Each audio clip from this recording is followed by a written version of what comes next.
Welcome, I'm Suma Katauka and you're watching the World Report on News X World. Let's take a look at the top headlines of this hour. Ambassadors from the Quad nations, the United States, Australia, India and Japan have met in Beijing as China's People's Liberation Army conducted live fire drills around Taiwan amid delays to a 2025 Quad Leaders Summit and shifts in US-China policy as tensions escalate. Thailand has released 18 Cambodian soldiers detained since July under a renewed ceasefire agreed over the weekend, ending 20 days of border fighting as the truce holds. Cambodian officials Mali Socheta said the soldiers were handed over after 155 days in custody, while Thailand said they were treated under international humanitarian law. Myanmar's military junta said just over 50% of eligible voters took part in the first phase of a three-stage national election at the weekend, the first since the 2021 coup. While the turnout is still sharply lower than the previous two polls, the vote is being held amid a civil war, while the United Nations critiques that the election is neither free nor fair. According to Ukrainian regional officials, Russia has launched an overnight drone attack on Ukraine's Odessa region. Reports show attack has injured 4 people, including 3 children. Ukrainian President Volodymyr Zelensky says Kyiv is discussing possible US troop presence with Washington as security guarantees. He also signals readiness to meet Russian President Vladimir Putin in any format to end the war. Turkish President Recep Tayyip Erdogan has held talks with Somali President Hassan Sheikh Mohamud in Istanbul, followed by Israel's recognition of Somaliland. The meeting focused on strengthening Turkey-Somalia relations, counter-terrorism cooperation, and preserving Somalia's national unity, as several countries condemned Israel's move. Israeli Prime Minister Benjamin Netanyahu says he sees eye-to-eye with US on the need for Hamas disarmament. He adds that new government in Gaza is possible if Hamas is disarmed.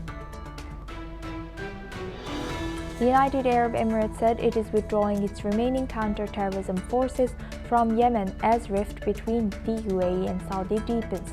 The escalation came after Saudi-led coalition forces struck the port of Mukalla, marking the most serious clash yet between Saudi-backed forces and UAE-aligned southern separatists.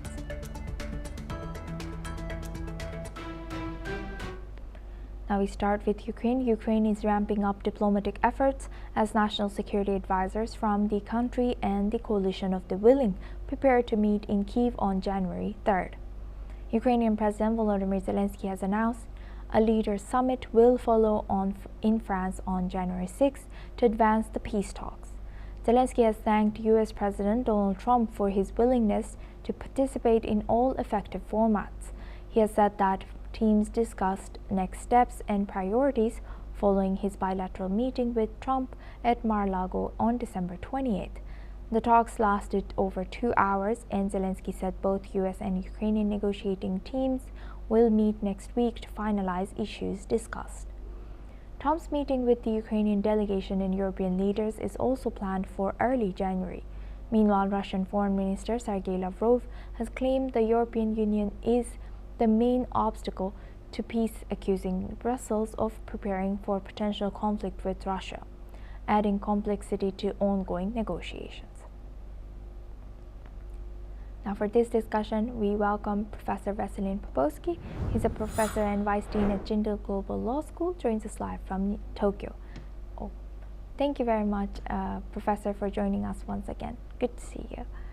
Now, looking at this, how do you think how close are U.S. or how aligned are U.S., Ukraine, and Russia right now? Well, we had a meeting in Florida between President Zelensky and Donald Trump. I think an important one. It was between Christmas and New Year, and Zelensky went there. A time where usually all the leaders have time with their families between Christmas and New Year, but it shows how committed Zelensky is for peace. instead of spending those days with his wife and family, he went to Florida, he met Donald Trump, he reiterated the desire for peace of all Ukrainians. And now we see that on the 3rd of January, there will be a meeting in Kiev with European leaders following on the peace plans, on the 20-point peace plan. Ukraine already made very good compromises. They promised not to join NATO, which in fact is against the constitution of Ukraine. They are happy to amend the constitution and not to join NATO as one of the demands that Russia imposed. And the second is the free economic zone of Donbass. An excellent suggestion, by the way, because it means that both armies, Ukrainian and Russians, withdraw to, let's say, 20 or 40 kilometers, and that zone is demilitarized, no soldier, no weapon, and it becomes a zone for free trade. And again, if those two are not accepted by Russia, I will ask, what does Russia want here? Russia always mentioned that the kind of security threat they experience, that Ukraine wants to join NATO and then the troops on the border of Russia, which is exactly the two demands by Russia are met. Ukraine is not joining NATO, and there will be a demilitarized zone with no soldier between Russia and Ukraine. If Russia kind of rejects that, then the question will be, what else does Russia want here, and why Russia doesn't cooperate? So it's a rhetorical question, because we obviously see for the last 12 months now that Russia doesn't want peace. Russia wants to continue the war. They want to continue killing civilians, mostly in Ukraine. They want to capture the whole territory of Donbass, Zaporozhye, Luhansk, and Kherson. And this is absolutely unacceptable. The aggressor must be disciplined, must withdraw. And that always happened in history. No aggression has been gratified. And well, the problem is that Donald Trump doesn't still realize that, and he still tries to play a game here to gain some benefit out of this, but he should step exactly as the Europeans do, sanction Russia, give full support for Ukraine. So the hope is that in 2026, the United States administration will obviously join the Europeans in a strong, firm support for Ukraine, and in strong and firm sanctions on Russia. That's the only way to put Putin on the negotiation table, is by strong sanctions on Russia. Yeah, right. And now bringing security guarantees to our discussion, Professor, how do you think, how will the ineffective security guarantees look like for Ukraine? Yes, Ukraine is happy with some agreement between the Western countries and Ukraine. They will be basically similar to an Article 5 of the NATO treaty. So there won't be a formal membership, but Ukraine will be supported strongly with Article 5 guarantees. Means that if Russia attacks again, all NATO members will come to support Ukraine. They will consider that attack as an attack against them, and they will offer Ukraine full support. The period was discussed. Donald Trump mentioned 15 years. It's a good time period to accept and to go ahead. Obviously, after 15 years, those could be prolonged for another 15 years. There should be intelligence and air defense, so that Russia does not dare to shoot any more missiles or drones in Ukrainian cities. United States can offer that intelligence. If they don't want to put soldiers on the ground, at least intelligence is something that very much will be necessary for United States to offer. And the troops on the ground, I think, must be under the United Nations legitimacy.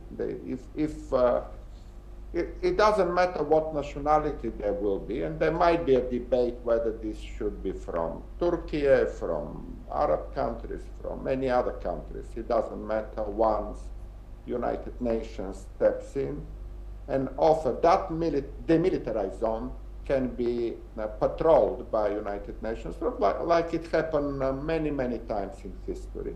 So I wish also to see some more activism on behalf of the United Nations now and offering that service, that the monitoring of the demilitarized zone between Russia and Ukraine is done by United Nations peacekeeping force. It could be collected from any volunteers from all around the world, no matter which country here. They are not fighters, they are basically monitors. So it doesn't matter which country they come from, could be from any country. So that's possible scenario. Again, my concern mostly is that Moscow rejects everything. Right. They want the maximalist demand, which Ukraine will never accept, and for that matter, it's Moscow that jeopardizes all of those peace efforts. And you know, Professor, we also saw that the reports coming of alleged Russia's allegedly saying that Ukraine has aimed to struck President Putin's residence. Why do you think Russia is saying this right now? And how does this kind of disputed claim, also counterclaim, affect the talks?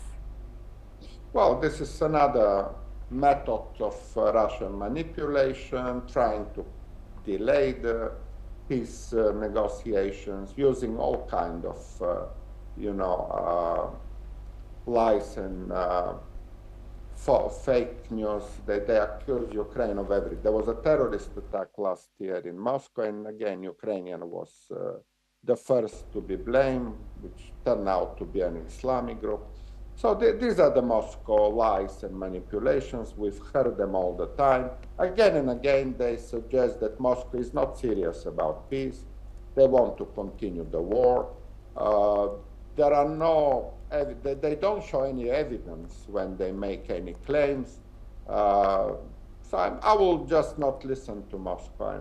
I refuse to comment on something that Kremlin says, because in 90% of the cases, this will be a manipulation, a fake, a lie. But there is no even, we waste our time listening to Moscow. There should be firm action in support of Ukraine and sanctioning and isolating Moscow until they sit on the table and seriously negotiate. Great. Thank you very much, Professor, for sharing that. Please stay with us as we stay on this topic. Now, Canada's support for Ukraine has been called strategic helplessness by Russia, with Ottawa's $1.8 billion aid to Kyiv described as an irrational investment, according to the Russian ambassador Oleg Stepanov. Meanwhile, the funding intended to unlock loans from the IMF, World Bank, and European Bank for Reconstruction and Development has been called politically driven and unlikely to be recoupled. The diplomat has added, however, Canada's assistance was announced by Prime Minister Mark Carney on December 27th in Halifax.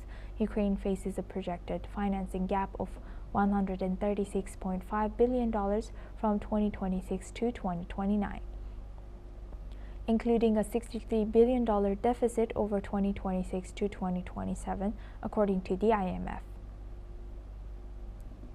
Now, for this discussion, we welcome back Professor Vasilin Kubowski. He's a professor and vice dean of Jindal Global Law School, joins us live from Tokyo. Thank you very much, Professor, for staying with us. Now, looking at this, how does this Canada's $1.8 billion aid to Ukraine, how do you think this will be influencing or helping aid Ukraine? And do you think it will influence Western cohesion, also strategic signing towards Russia? Yes, absolutely. Great news. Well done, Canada. All other countries should follow and do the same. this is what Ukraine needs in time of hardship and being a victim of an aggression. Yeah, obviously, again, I wouldn't comment on what Russian foreign ministry says here, but whether it's reasonable or not, that's not for Russia to comment. It shows the unity of the reasonable leaders in the world who offer support for Ukraine and who sanctions Russia.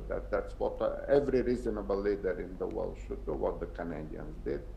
Most welcome, obviously. Zelensky stopped in Canada before flying to Florida, met the Prime Minister, and as a result of that visit, we have 1.5 billion support for Ukraine. It can turn into economic assistance, it can turn into reconstruction, it can turn into a military assistance. The Ukrainians know best what do they need most urgently. But yes, this is what we want to hear more and more in 2026. Most of the countries, Japan did a similar pledge, South Korea, Australia. So it's not only European countries, but a lot of other countries, those that I mentioned, are following suit and offering strong support for Ukrainian effort to defend itself, because we all realize in Europe that actually Ukraine is defending the free world. Ukraine is not only fighting for their own survival, but they are fighting for international order, for international law, for United Nations and its principles. The fight is for every single free citizen of this world to survive because of the aggressor. So that's why we all free citizens of the world should help Ukraine as much as we can. Exactly. So that's what happened, and as I said, most welcome such help to come not only from Canada, but from all other countries in the world. Thank you very much. With that, I would like to thank Professor Veselin Popovsky for joining us from Tokyo and sharing that insight. Now we move on to Middle East. Turkish President Recep Tayyip Erdogan has strongly rejected Israel's recent decision to recognize Somaliland, describing it as both illegitimate and unacceptable. Erdogan has made the remarks while hosting his Somali counterpart during an official visit, stressing that the importance Turkey places on the unity and territorial integrity of Somalia. Erdogan has said that Turkey firmly supports Somalia's sovereignty and consistently opposes actions that threaten the country's stability. He has added that any decision undermining Somalia's unity are inconsistent with international norms and would not be accepted by Turkey, highlighting the strong diplomatic ties between Ankara and Mogadishu. Now for this discussion, we welcome Mr. Peter Baum. He's an editor at Weekly Blitz, joins us live from London. Thank you very much, Mr. Baum, for joining us once again. Good to see you. Now, thank you. Now, looking at this, what is the relationship like or is between Turkey and Somalia? This is very much less to do with the relationship of Turkey and Somalia, and rather Mr. Erdogan, who for the last 3 or 4 years now has seen himself as being the potential leader of a disunited Muslim world. Somalia is a failed state. It has been racked with terrorism for decades. Strategically, very, very important, but it has a government that can't control the various terrorist Islamic groups that have perpetrated atrocity after atrocity on the Somali public. So Israel's recognition of Somaliland was designed to set the cat amongst the pigeons. There's no doubt about that. And the irony of it all is, and I'm sure your viewers and listeners will be interested in this, that when it comes to legitimacy, Somaliland, the state that Israel has recognized, fulfills all the 4 boxes of what's known as the Montevideo Convention, a convention designed to allow the creation of a state. And Somaliland fulfills all the four necessary, ticks all the four necessary boxes: a permanent population, a government, and the ability to react with other states. Paradoxically, the state of Palestine, which numerous countries recognise, does not fulfil any of those boxes, doesn't tick any of the boxes. So therefore, as far as legitimacy is concerned, Somaliland is more of a legitimate state than the state of Palestine. Now, going back to President Erdogan, of course he recognises this, and what is very ironic is that Turkey themselves are in breach of international law. For example, the occupation of northern Cyprus. So it's a bit rich for Erdogan to start criticising any other country about breaching international law when Turkey itself breaches international law.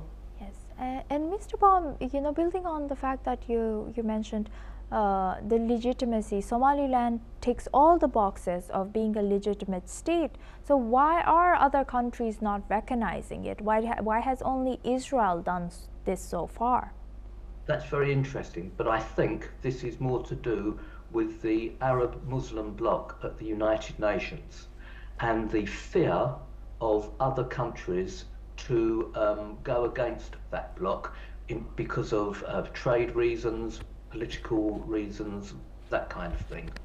But I think going forward, other countries will be recognising Somaliland. It wouldn't surprise me if in 2026, Donald Trump, who came out very strongly about Israel's recognition of Somaliland, more recently has kind of rowed back from the idea and said, well, Israel has a right to do what she feels she needs to do. I've heard talk in the Indian political circles that India may well recognise Somaliland. So going forward in 2026, it will be interesting to see if any other countries follow the same path that Israel has faced.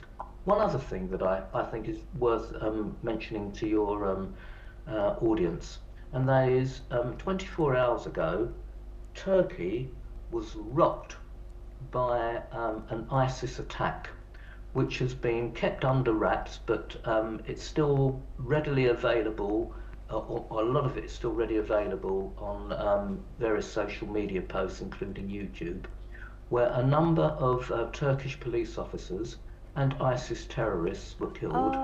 Hundreds have been detained. So I think Erdogan coming out with that statement now is designed as much to deflect from what's going on internally in the northwest of Turkey to his domestic audience, who still see him as a very major player on the international stage. And lastly, how do you think this recognition by, Israel, and you mentioned that other countries might follow, change the regional balance or alliance in Horn of Africa?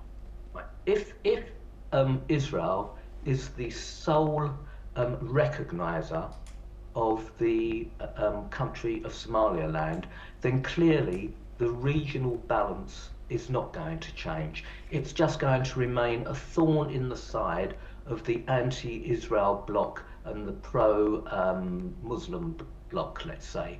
But if other countries come on board in 2026, which there are signs that they may well do, then I think the balance of power does change. It would certainly dilute the balance of power of the Houthis, for example, and the Yemeni government.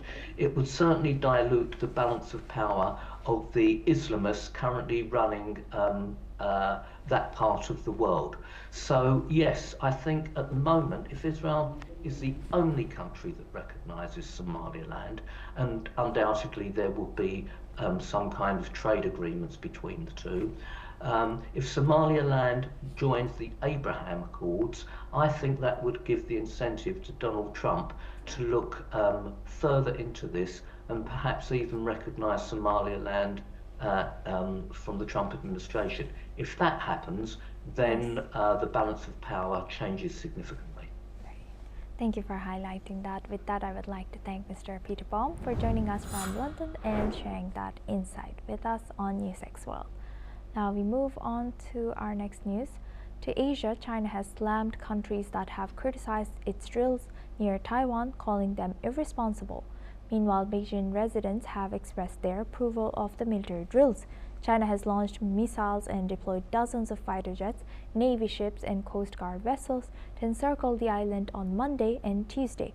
They were part of live fire drills aimed at simulating a blockade of Taiwan's key ports and assaults on maritime targets. Let's in fact listen into what some Beijing residents have shared. 太应当了，也太有必要了，是吧？台独简直是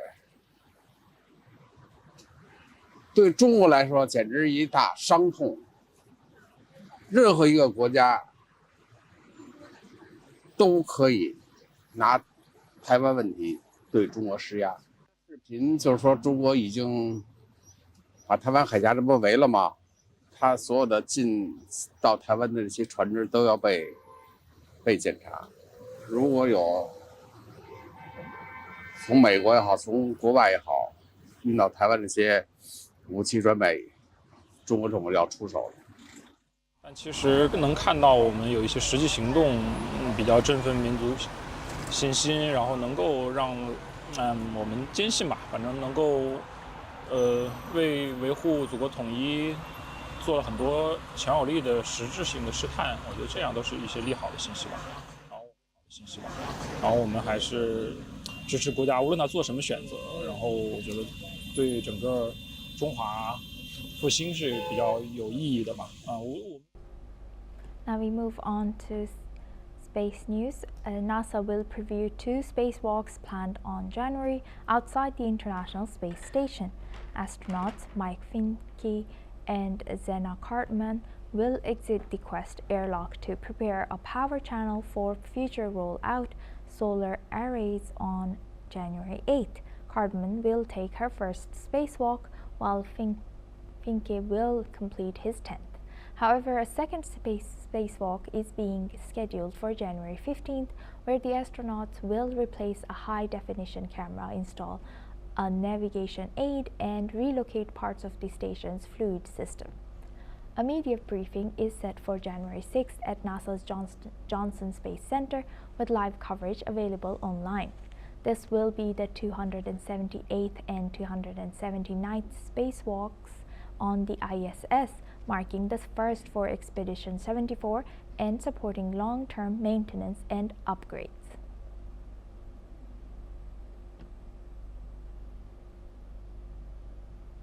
That's all we have time for. Keep watching NewsX World for more news coverage from around the world.